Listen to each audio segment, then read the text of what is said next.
Hello and welcome to Global Order. My name is Ishan Dhar. On the occasion of India's 77th Republic Day, we feel it is appropriate to cross the line of control and get a bird's eye view of one of our occupied territories, that is Pakistan-occupied Gilgit-Baltistan, which has been restive for more than a year.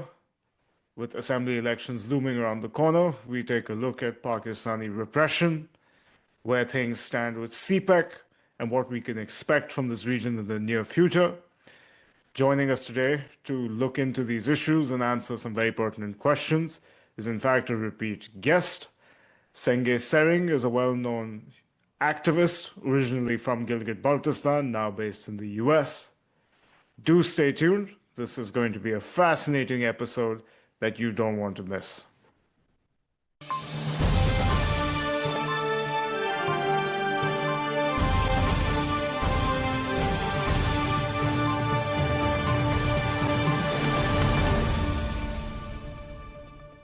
Senge, it's a pleasure to welcome you back here at Global Order. We eagerly look forward to your insights. Thank you so much. I really appreciate that. We talked a few years back, and I think a lot of things have happened so far. So yeah, I'm looking forward to it. Thank you so much again. Yeah. So Senge, since the last year, it seems like Gilgit-Baltistan has been fairly restive. There have been all kinds of disturbances involving young people, the police, and so forth, and we're going to get into that. However, it does seem that there seem to be assembly elections of some sorts. They're in the offing. There's some sort of caretaker administration. I believe polling was supposed to happen on the 24th. I'm not sure if that actually went through. There was something about the weather. I don't know how accurate that is. But when it comes to the issues that have people riled up, do these concern local governance, or is there far more to it? Thank you again. Yeah, I mean, it's an important question. Election's going to happen. We don't know if it's going to happen in the spring or past that time, because even when it's spring in certain parts of Gilgit-Baltistan, it's still winter and heavy snow. And icy in other parts where people cannot access and do voting and stuff. But these elections that happen are happening for an assembly, which is unconstitutional, does not have any constitutional backing. It was established after, I think, Isaac al-Zardari in 2009. He came up with this ad hoc system with the help of the military. The assembly does not have any right to legislate on matters which really, are important for the local people, especially when they want to be self-sufficient. They want to have self-rule, autonomy. They want to take the matters in their own hand and take care of their own expenses and, revenue and stuff, right? So that is something that is extremely important for the local people. They want to be able to be very assertive, be taking command and control of the land that they call their own native and ancestral. So this assembly does not really provide that. It has 24 members. Then you add a few more, reserve seats for the women, and they all come together and they'll, propose a name for the chief minister. That name is then sent to to Islamabad, and then whoever is the prime minister there, he decides who's going to be the chief minister. So it's not like, something that happens in India or in Pakistan, in Punjab and Sindh, where the local assembly members come together and they decide their own chief ministers and stuff. This is all like, there's an organization, an institution in Islamabad called Kashmir Affairs. Kashmir and Gilgit-Baltistan Affairs. That is what decides all the matters for Gilgit-Baltistan. And then, the Pakistani prime minister. So local people are not very happy with this assembly. They do not get to make decisions about their own life. So they consider this assembly as some kind of a puppet institution, just like it's like a rubber stamp. A rubber stamp, of sort, to give this impression to the rest of the world that there's some kind of democracy in Gilgit-Baltistan and the people over there are masters of their own destiny or something like that, right? So that's something that that is going to happen again, and Unfortunately, the real institutions at the grassroots level, which are called local bodies, Right. like in India, there would be like panchayat and hill councils and other local, In Ladakh, yeah. In Ladakh as well, right? So the election to those bodies have not happened in the last 21 years. Oh, wow. Because so Pakistan is more inclined to using these 24 people to kind of like rule the area and use them as like their own chess pawns, rather than giving the autonomy to the people down at in the local district and tehsil institutions. Because Pakistanis do think that there's a lot of change and transformation in the way people think. People are not really emotionally attached to Pakistan anymore. They see Pakistan as an occupier. They Right. do want Pakistan to withdraw.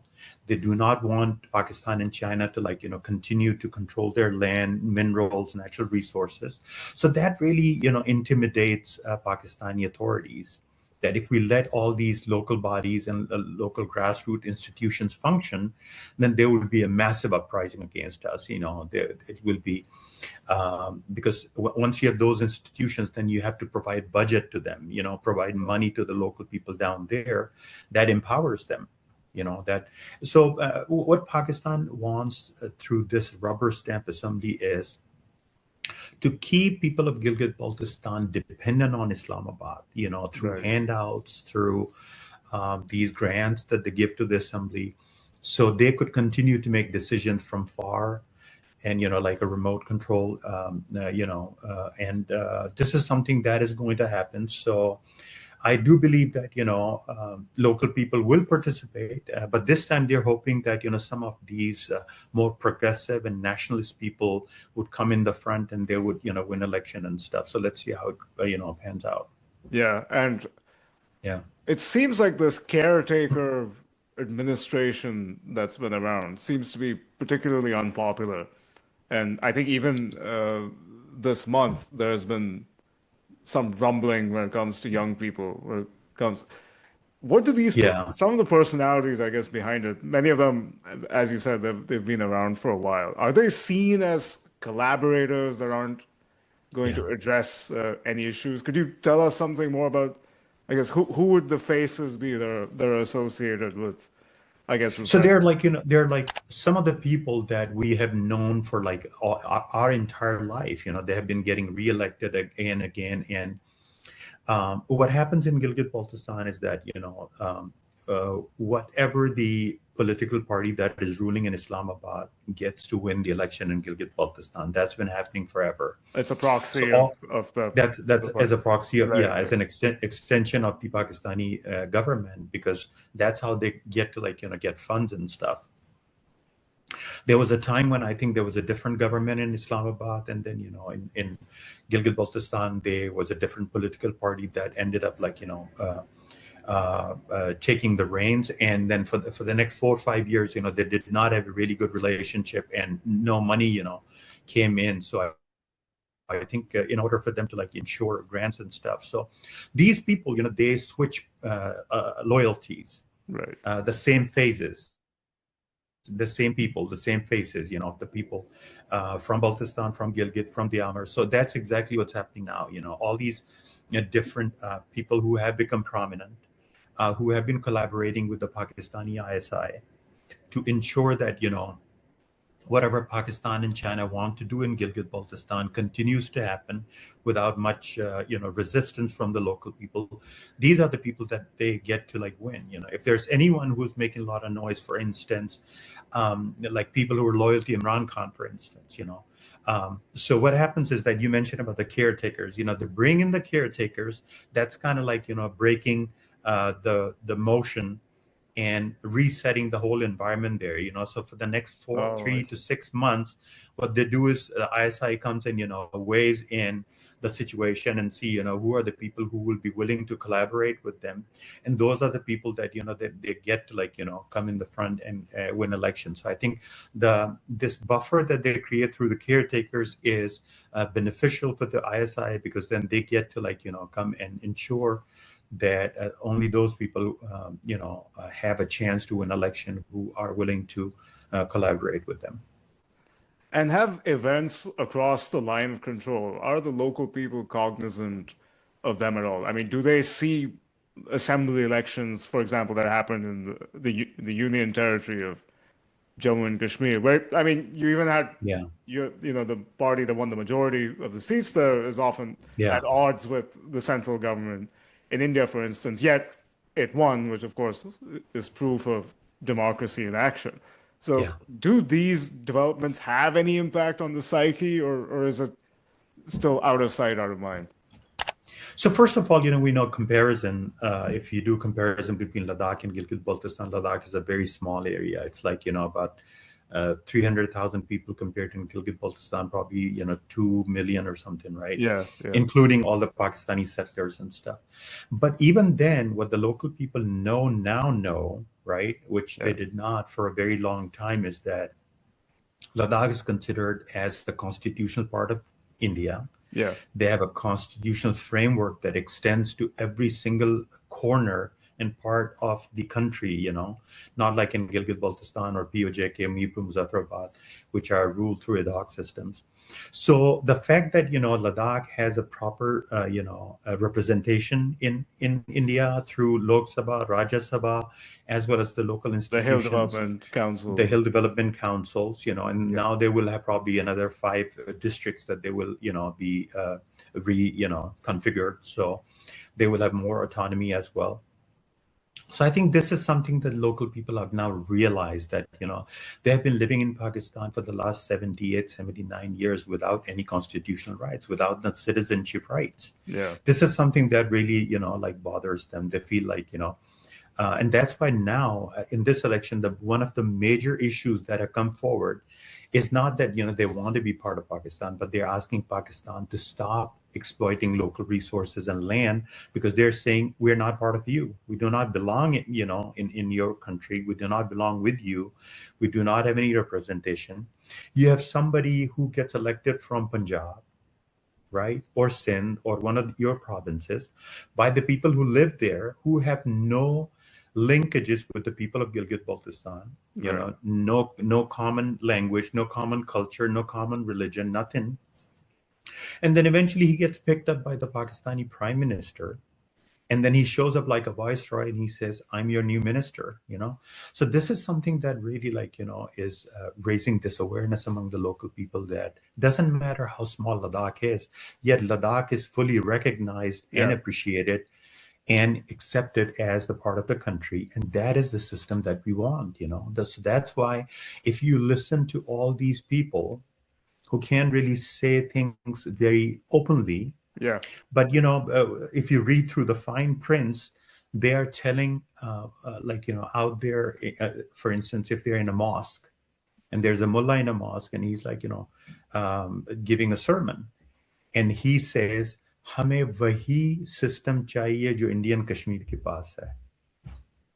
That's something that they have been very openly demanding in the last 5-6 years.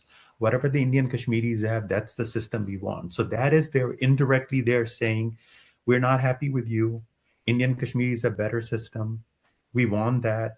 And since you cannot provide, please leave, let us talk to India directly so we can take care of our future and, our own situation.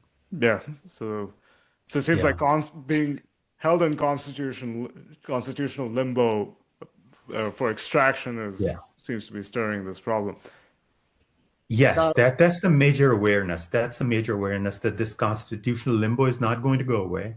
Yeah. There's no way for Pakistan to change its constitution to, incorporate parts of Jammu and Kashmir into its, a constitutional, framework. And yet they will not stop the exploitation. So that is something that they have realized, that, the only solution is asking Pakistan to withdraw. Yeah. And now we've had almost a decade of CPEC. In all honesty, what is the average person in Gilgit-Baltistan actually gained from this, in your opinion? So if you remember when CPEC started, it really took off during the time of General Pervez Musharraf. Yeah. right?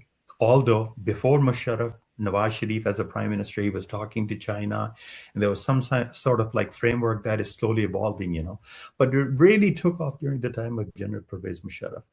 And during the time of General Pervez Musharraf, I don't know if you remember or not, that was the time when Gilgit-Baltistan for the first time saw a lot of infrastructural development, Yeah. road building and bridges and, talking about dams and stuff.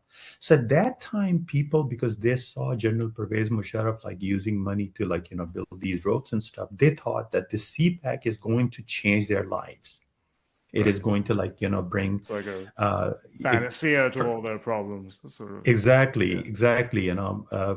like turn around, their fate and it just end all the woes and stuff, right? But over the time, what they realize is that, first of all, their own government in Gilgit have no say whatsoever in how CPEC policies and projects were going to be decided, right? And then they also realize with the passage of time that even the Pakistanis do not have say. They go to Beijing, they talk to people in Beijing, they sign some papers.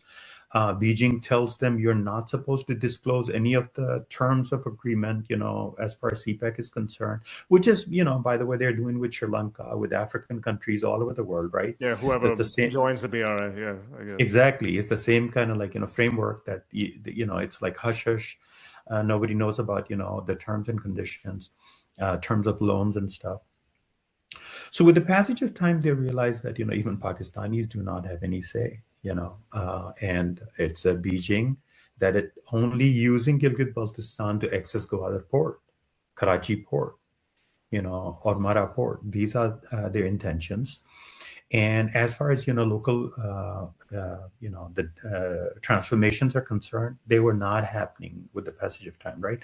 But now, if you see CPEC has entered into the second phase, which is now they're talking about land development, acquiring huge tracts of land, like thousands of acres of land in Gilgit-Baltistan, and developing industrial zones and economic zones and other developmental work that will bring more Han people in, more Punjabis in, more Pashtuns in. So when they saw in the last 5, 6, 7, 10 years that they had mineral exploitation without any benefit to the local people, they had their land confiscated to build dams without any royalties to the local people. In the last 78 years, Pakistan has not offered them any royalty over the rivers that flow through their land. And all other issues that they have faced and all the impasses, they realize that this is just another colonial tool. This is not for the development of the local people. Local land is just used as the transit. All China cares about is what's happening in the Persian Gulf, what's happening in the Indian Ocean. This is a shortcut. Instead of spending 28 days from East China and South China ports coming to the Persian Gulf and Red Sea, they want to come through Xinjiang and Gilgit-Baltistan and in Balochistan in like 2.5 days. Yeah. From their central China, industrial zones and manufacturing hubs, like in, for instance, Sichuan, in Gansu, and in the Qinghai provinces, right? So this is something that locals have realized, and now they're talking about building another road through Shahgam that will connect Gilgit through Khotan and the eastern highway, which is called G315. So G315 is a much shorter route to Qinghai and Golmud, Gansu, and Sichuan. So that will go through Hunza, Gilgit, and into Shimshal, and I think into Shahgam, and I think the Indian representative, they did flag it. Yeah. They flagged maybe like 10 days ago, they objected to it, and they said, this is our land, Shahgam belongs to us. The entire Trans-Karakoram track belongs to us. You can't go ahead and, build tunnels and bridges through and roads through it. So this is what local are looking at it. The Chinese come in, exploit our minerals. Chinese come and build dams, the water, royalty never paid. All the electricity then goes to Islamabad. They've already seen what happens with the Mangla Dam. The people in Punjab, they get to use all the electricity, and then local people, they do not get much benefit from their own resources. So I think the lot of protests that you mentioned about, it's happening right on the Chinese Gilgit border. It is also happening in Skardu and Gilgit and other places. That is the new awareness that people have about, enough is enough. We need to like stop it before it destroys us the way China's destroyed Tibet and East Turkestan. And within, I guess, indigenous societies in Gilgit and Baltistan today, is there any cost to being seen as pro-CPEC? Has that filtered down to the societal level, or is it still just at the political level? Well, at the societal level, you could see that if the transit routes that China is building, if their situation, improves, then it cuts the distance between Gilgit and Islamabad. But a shorter distance does not always mean good. Because shorter, like if you remember the Afghan war, right?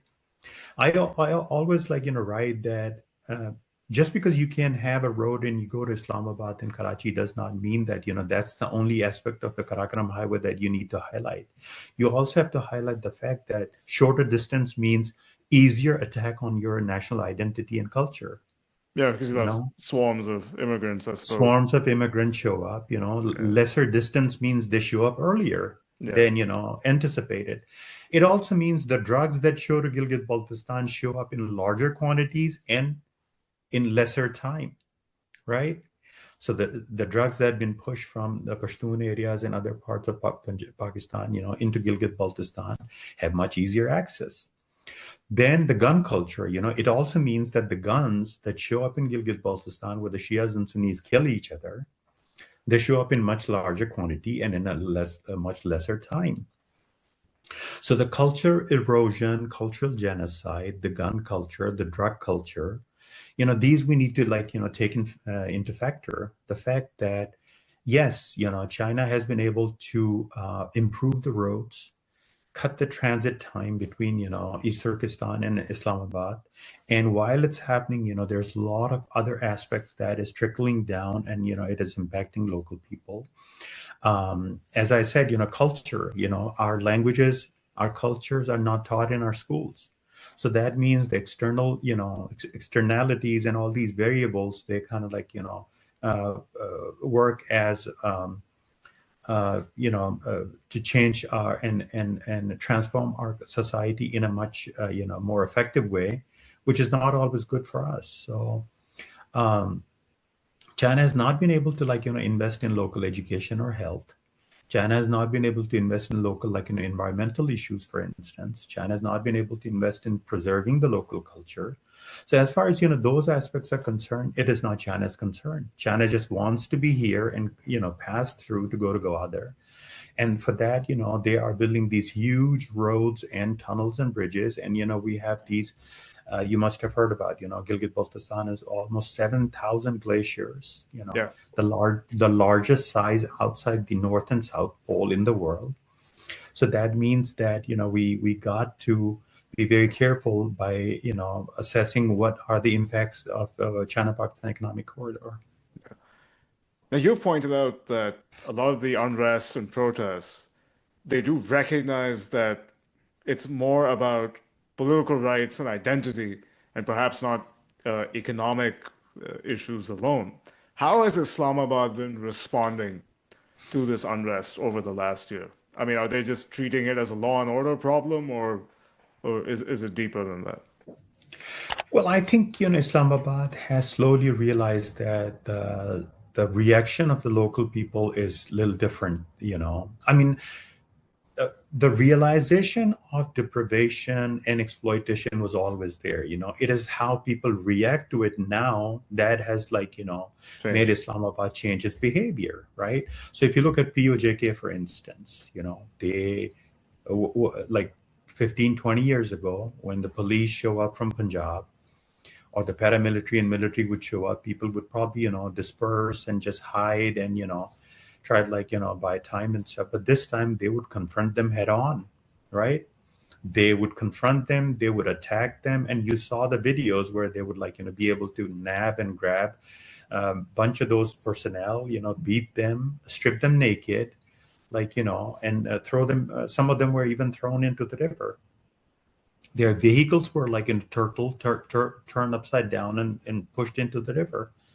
This is something that is changing the attitude of people in Gilgit-Baltistan. So if you look at the last entire year, there was this protest right on China-Gilgit border, and people were saying, listen, we have enough resources of our own. If you let us keep the money from tourism alone, we would not need to beg, handouts and grants from you. If you only let us take the tolls, the revenue from the tolls of transit between Pakistan and China, Kazakhstan, and Russia and Kyrgyzstan, that is enough money for us to take care of our own situation, development as well as non-developmental budget for the entire year. We have our own mineral resources. We have our own water.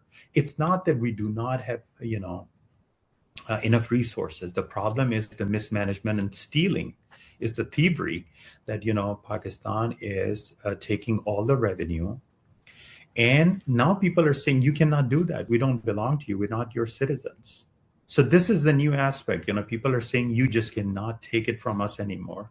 So I think that brings us to the political and constitutional aspect of the issue, that people are not just letting it go and letting Pakistan enjoy the benefits the way it has done in the last 75, 76 years, because people are saying, we're not your part. We're not your citizens, and you cannot just come here and take it. So, it's mostly now political, not just like, It's not just saying economic issues, not just administrative, but definitely political, And has Islamabad's response, I guess, over the last year, has it only fanned the flames further? Or have they been able to use violence and so forth to quell, I guess, these protests? Well, Islamabad has been, been a little bit more responsive towards POJK. Yeah. And as far as Gilgit-Baltistan is concerned, if you look at the last 2-3 years, what was happening in Pakistan between Imran Khan and Shehbaz Sharif, and the situation was so volatile and uncertain, that the government itself in Gilgit-Baltistan was not, functioning properly, right? So there's complete disarray, as far as Gilgit-Baltistan is concerned. And that's why, people were protesting for months and months and months, because nobody was really paying attention to them. But the fact is that, Islamabad knows that they cannot really address the constitutional issue. So I think that is something that is just going to create more, anarchy in Gilgit-Baltistan, and eventually they will have to address it. But right now they're just, trying to kick the can down the road. And I happened to notice last year, I think some point in mid-2025, even the police were protesting. What was that about? So what happens is, Gilgit-Baltistan doesn't have enough money for its, developmental budget and non-developmental, budget that includes salaries and stuff. A lot of these departmental, budgets, they do not get approved. They do not have their salaries and stuff. They do not have their promotions. Promotions are really important for them. Many of these people, they work ad hoc, Right. Just like Pakistan rules Gilgit-Baltistan without a proper system, it rules in ad hoc manner. In the same way, all these institutions, they have a hiring and firing process, which is pretty much like ad hoc. So these people were, protesting about basic, rights that they deserve as part of, the workforce, right? So the teachers were out on the road, the lady health workers were out on the road. Then the people who work for water and sanitation and power, they were out on the road. Then the police was out on the road. All these people, they do not have any money. For months and months and months, they're not paid. They just work for gratis. So they were out on the road, and they were asking Pakistan. And right before, when we saw, this caretaker government was trying to, take over the government, I think in one of the last speeches that the chief minister made, he said that in 2025, the developmental budget was only 12 billion rupees, which is really, really shame, because I have written in my articles that if you convert 12 billion to Indian rupee, that is 3 rupees to 1.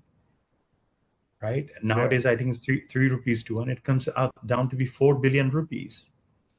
I mean, nowadays, if you want to construct a primary school or a middle school, you need more than 4 billion rupees to construct Yeah, a it's a school. shoestring budget. I mean, and that's an overstatement, perhaps, but That's an overstatement itself. yeah. And this guy was trying to run the whole area, which is, I live in Maryland, which is bigger than Maryland. You live in India, it is bigger than Haryana, you know.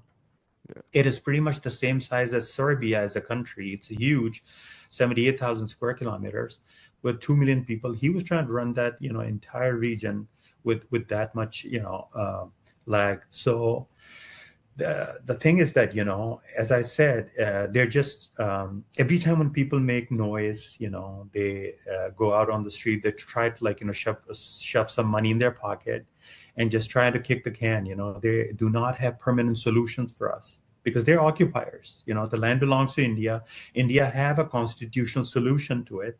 It's just that India doesn't have access to it. Yeah. And then Pakistan has access to it, but doesn't have any capacity or the will. So we're just stuck in that, you know, strange impasse for the last 78 years.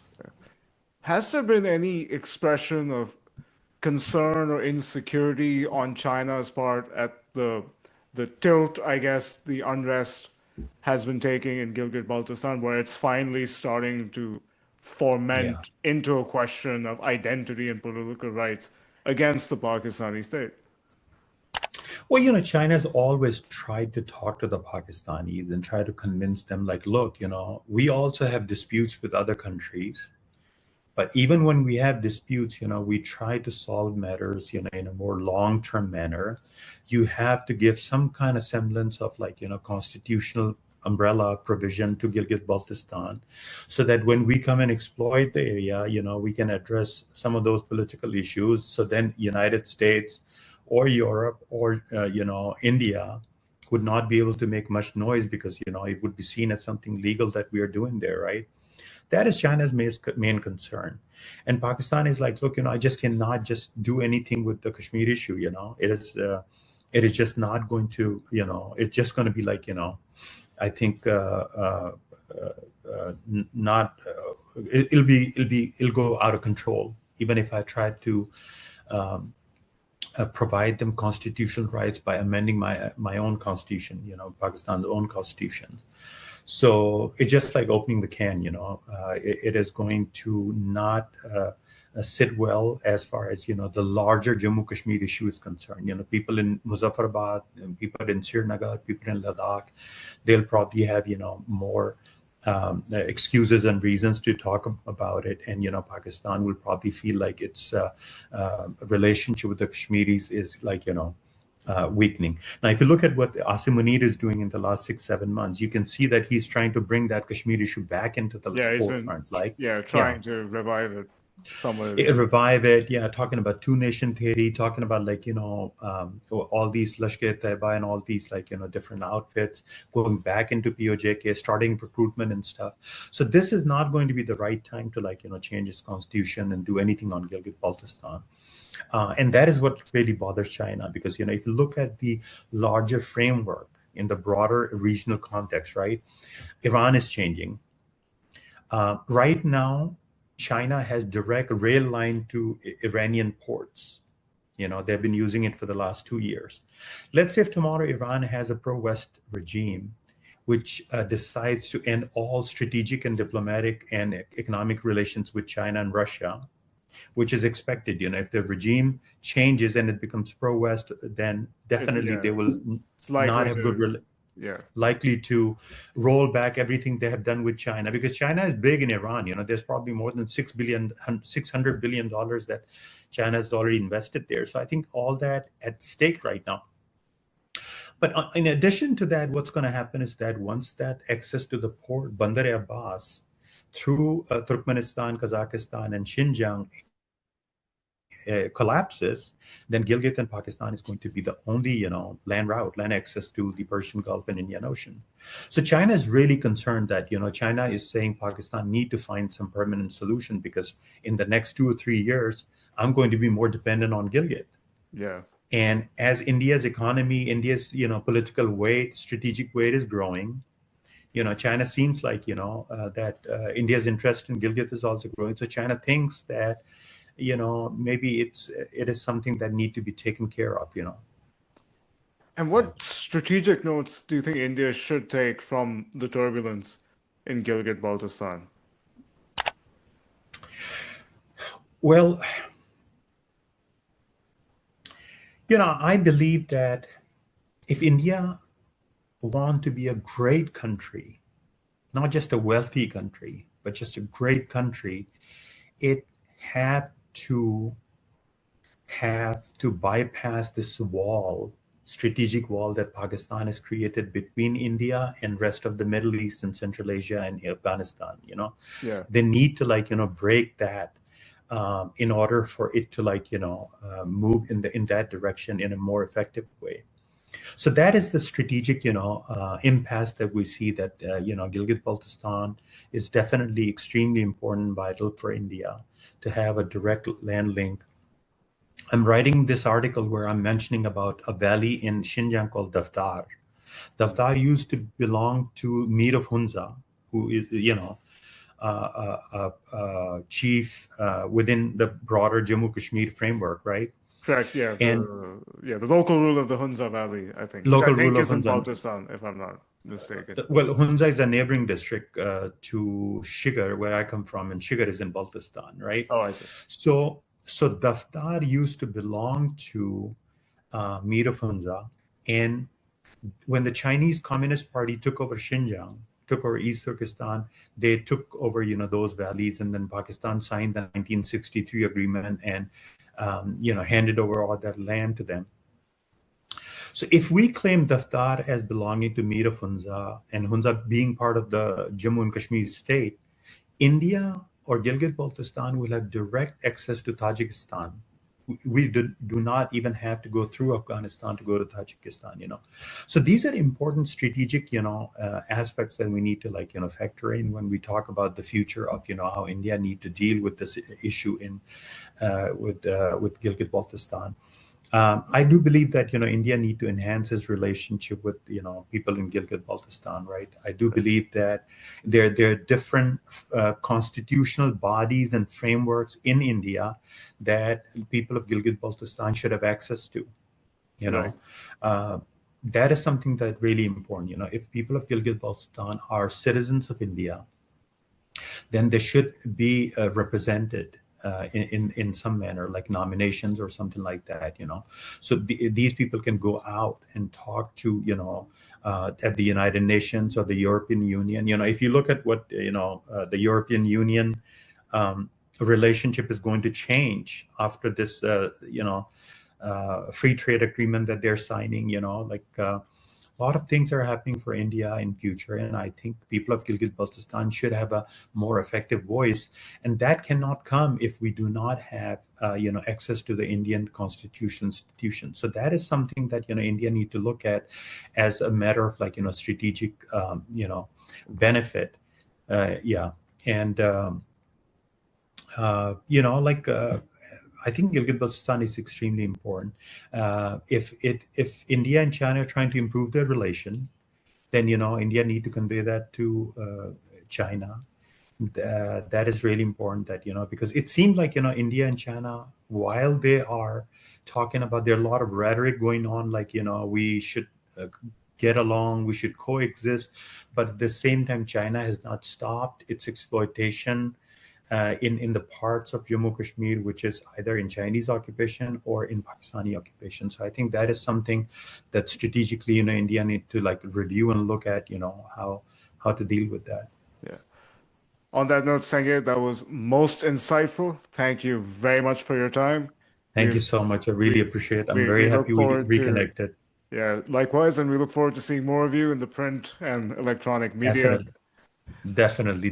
Thank you. You have a good weekend. You too, Senge. Thank you.